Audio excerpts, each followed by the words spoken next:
When I was young, the only bedroom my family could afford for me in San Francisco was on the cold tile floor of my kitchen, an arm's stretch away from my fridge and pantry, grabbing ice-cold glasses, drinking what I thought was juice, a substance my body couldn't recognize.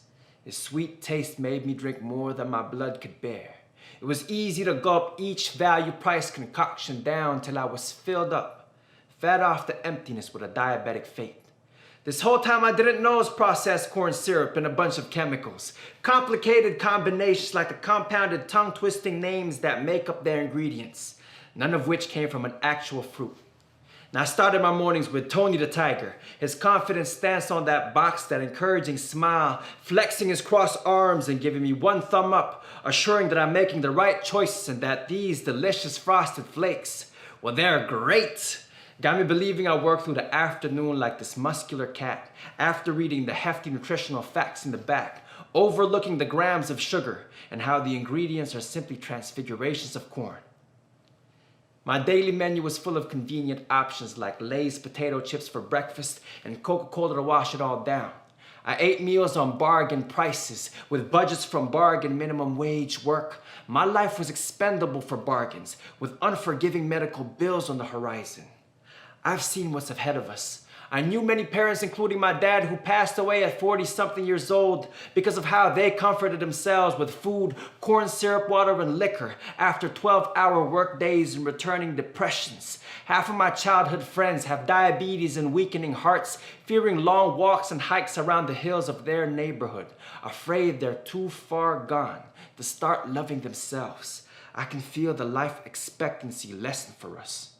In this inner city, there are many kids like me who challenge projected odds about our demographic, not succeeding in school, working to make ends meet while studying, only to have it all taken away, either held up at gunpoint by muggers or held up by the only food we could afford. You see, the risk of dying from lead and mercury isn't only from the bullets that rain in my hood, but also the water we drink and the fish we eat, contaminated by coal, chlorine, oil, and nuclear radiation dumped in our ocean by corporate gangsters, the biggest drug cartel in the world. We are told to stay away from the crack rock or not be rock dealers ourselves, but how? Our food is all cracked out. They're like rock stars now. They're on world tours. They've taken all kinds of drugs and crowd surf through mosh pits of field hands, of slaves who die for the food like hardcore fans. These meals have come a long way, to be no further than an arm's stretch away, in my fridge and pantry, in my bedroom on the cold tile floor of my kitchen, to show my stomach how violence manifests in food, the way it manifests in the action movies we love to watch. All these special effects bound to give us heart attacks and seizures. Each day I celebrate a communion, one sacred, breaking this bread, drinking this wine, this juice, this wolf in sheep's clothing, these poisons in pretty packaging, atrocities disguised in household name brands. I can no longer allow each bread I break to bring me closer to my last supper. My body can tell real from fake. I can feel it if I listen before I'm too late. My body is true.